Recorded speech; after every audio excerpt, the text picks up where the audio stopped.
अलायना से मिलने की खबर मिलने के बाद अभिनव का दिन बहुत जल्दी पूरा हो गया। जो काम उसका आज बाकी रह गया था वो अब उसे कल पूरा करने वाला था। अभिनव को ना सिर्फ अलायना से मिलने की एक्साइटमेंट थी, बल्कि साथ ही उसने अनन्या के घर की किसी मेड से सुना था कि अगले हफ्ते अनन्या का बर्थडे आने वाला है। ऐसे में वो अनन्या के लिए गिफ्ट में शहर का सबसे महंगा डायमंड खरीदना चाहता था। वो उसे एक अंगूठी देना चाहता था। दोनों की शादी हो गई थी, लेकिन अनन्या के हाथ में अभिनव के नाम की अंगूठी नहीं थी। पर ऑफिस से निकलने में उसे काफी देर हो गई थी। ऑफिस से निकलकर वो सीधा उस होटल में पहुंच गया जहां से अकरम के आदमी उसे लेने आने वाले थे।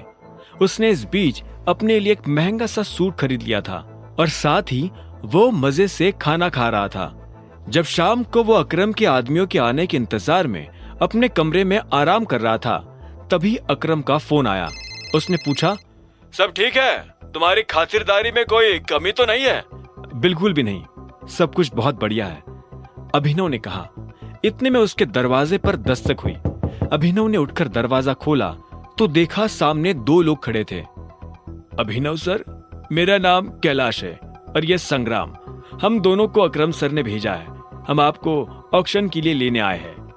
अभिनव ने हाँ में सिर हिलाया और बोला, बस एक मिनट।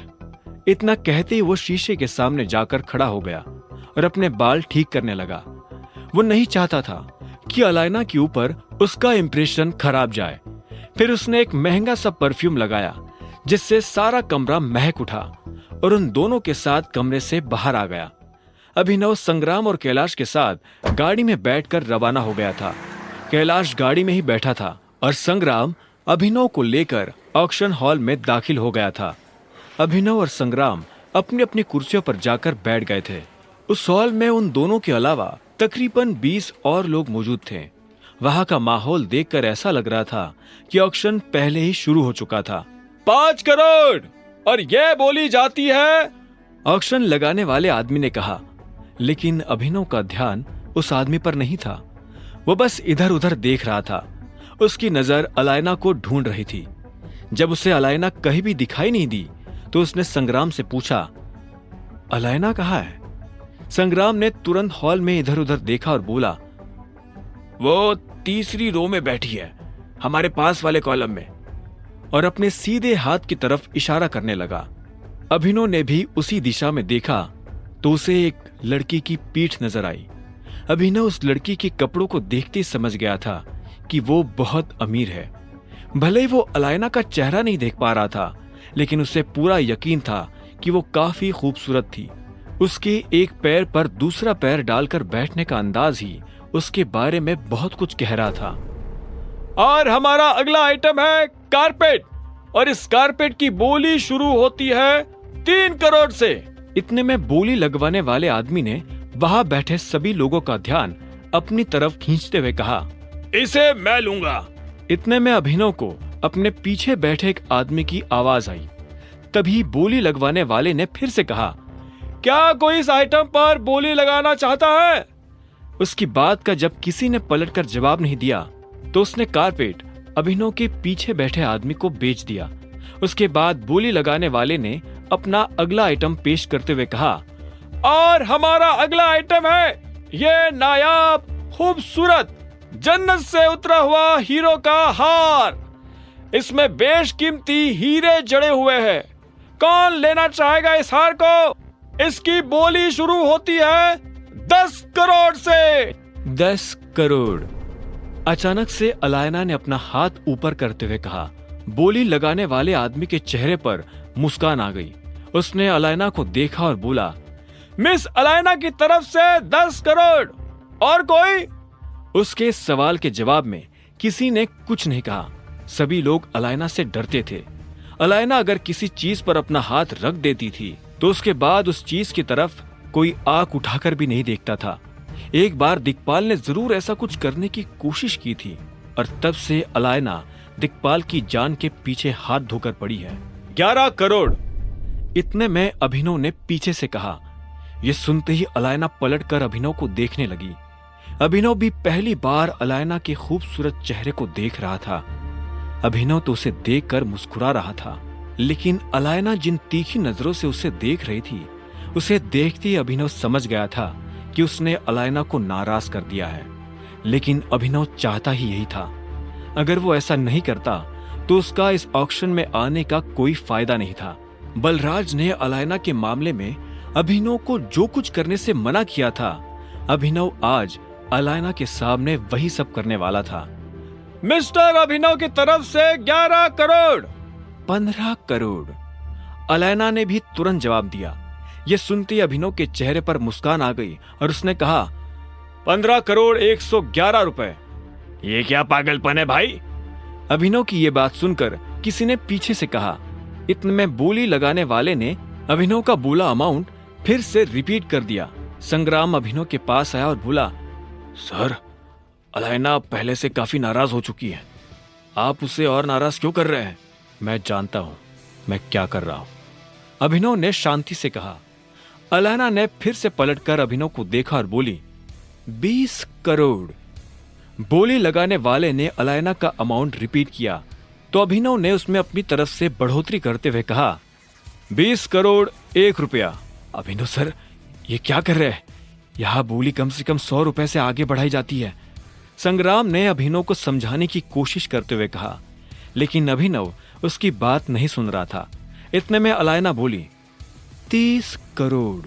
और इतना कहते ही वो पलटकर अभिनव को देखने लगी। उसके चेहरे पर उसका गुस्सा साफ नजर आ रहा था। उसने अभिनव से कहा, तुम्हें अब अपना हाथ पीछे खींच लेना चाहिए, इडियट। यह सुनते ही अभिनव के चेहरे पर मुस्कान आई और वो बोला, मिस अलायना, 30 करोड़ रुपए बहुत होते हैं, लेकिन आप जैसे लोगों के लिए। अभिनव के मुंह से ये बात सुनकर अलायना हैरान हो गई। इससे पहले कि वो आगे कुछ कह पाती, अभिनव ने अपनी तरफ से कहा, 100 करोड़ रुपए। यह सुनते ही एक आदमी ने टेबल पर हाथ मारते हुए कहा, ये हार तो अभिनव जी ले गए। जैसे ये बात अलायना के कानों में पड़ी तो वो अभिनव को नफरत भरी नजरों से देखने लगी थी। उसकी नफरत का कारण ही यही था कि सच में अलायना के पास इतना पैसा नहीं था कि वो इस हार को खरीद सके। हालांकि वो अपना सब कुछ दांव पर लगाकर इसे खरीद सकती थी, लेकिन वो इतनी बेवकूफ नहीं थी। ऐसे में हार अभिनव के खाते में आया और साथ में आई अलायना की नफरत। इसके बाद ऑक्शन आगे बढ़ा और कुछ देर के बाद खत्म हो गया। लगभग सभी लोग निकल चुके थे, लेकिन अभिनव अलायना के साथ वही रुक गया था। अभिनव को यह तो नहीं पता था कि इस वक्त अलायना के मन में क्या चल रहा है, लेकिन उसके रुकने के पीछे की वजह थी कि वो अलायना से बात करना चाहता था। अभिनव ने संग्राम को पलटकर देखा और कहा, तुम अकरम को इस हार के लिए पे करने के लिए बोल सकते हो। उसे कहना कि मेरे हिस्से में से पेमेंट करे। मैं अभी पैसे लेकर नहीं आया हूं। संग्राम ने मुस्कुराते हुए कहा, ठीक है। और वो अभिनव को अकेला छोड़कर हॉल से बाहर चला गया। इधर अभिनव की नजर अलायना पर पड़ी। वो अपनी कुर्सी से उठ चुकी थी।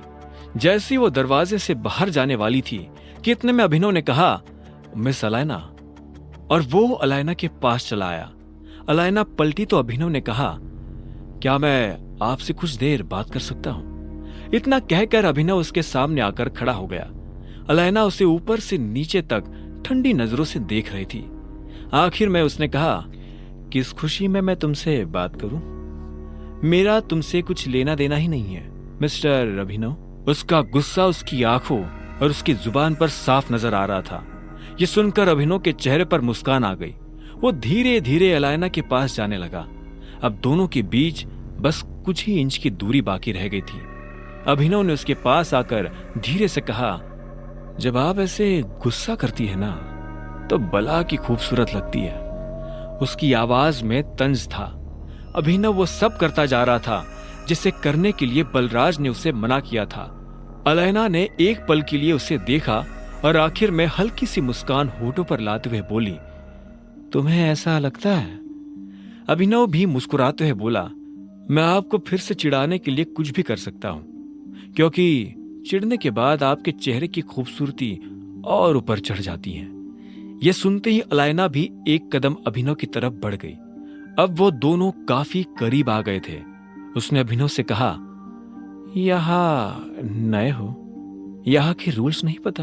अभिनव ने धीरे से अपना सिर ना में हिला दिया और बोला, सुंदर लड़कियों के मामले में दुनिया का कोई रूल काम नहीं करता है। वैसे मेरा नाम अभिनव गढ़वाल है।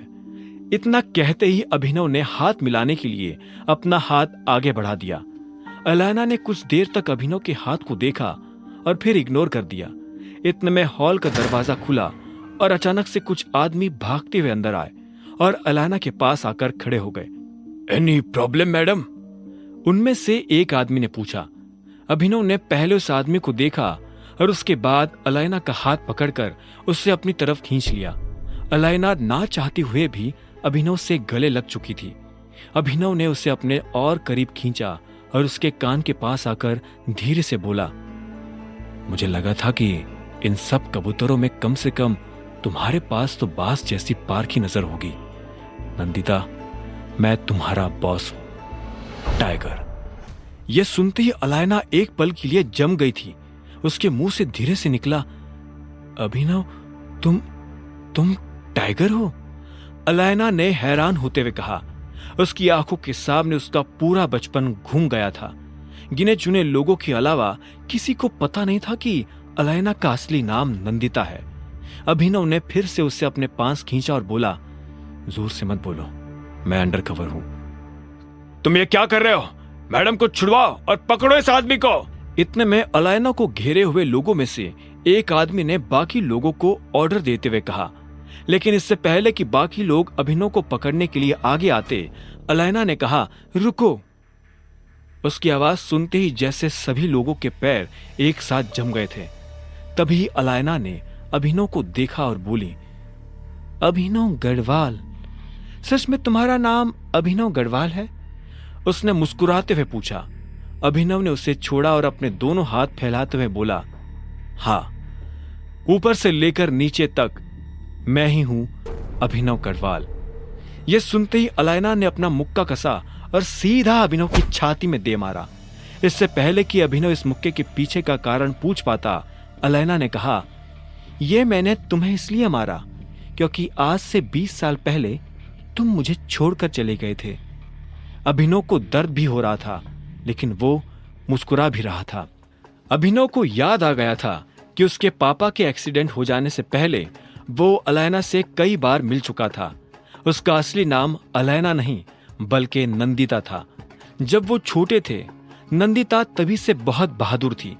किसी के बगीचे में घुसकर आम तोड़ना हो या गली में घुसे किसी आवारा कुत्ते को भगाना हो, नंदिता इन सारे कामों में एक्सपर्ट थी। जहां इन चीजों को करने से पहले अच्छे लड़कों के हाथ पैर काम जाते थे, वहीं नंदिता ऐसे काम चुटकियों में निपटा देती थी। वो और अभिनव बचपन से बहुत अच्छे दोस्त थे। नंदिता को अभिनव के साथ रहना, उसके साथ खेलना बहुत अच्छा लगता था। वो बचपन से काफी स्ट्रिक्ट थी। कोई भी उससे ना तो मजाक कर सकता था और ना ही कुछ उल्टा सीधा कह सकता था। सिर्फ अभिनव के पास ही वो अधिकार था कि वो अलायना से मजाक कर सके।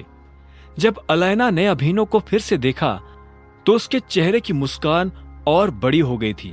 अलायना उसके पास आई और उसे अपना कार्ड थमाते हुए बोली, अगर हिम्मत हो तो मुझे फोन करके दिखाना, और हंसते हुए वहां से निकल गई। इसी तरह अभिनव ने अपनी कोर टीम के आखिरी मेंबर का दिल भी जीत लिया था। अब आगे क्या होने वाला था? क्या अलायना और अभिनव का बचपन का ये रिश्ता उसकी शादी में दरार डाल देगा? और कब मिलने वाला था अभिनव दिक्पाल छिंगावत से? जानने के लिए सुनते रहिए द रिटर्न ऑफ टाइगर, सिर्फ पॉकेट FM पर।